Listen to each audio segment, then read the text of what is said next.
Kepada Bapak kami persilakan.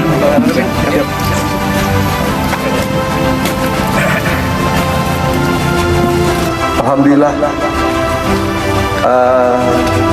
Alhamdulillah kita panjatkan kehadirat Allah SWT, karena semua ini adalah tidak terlepas dari kehendak Allah.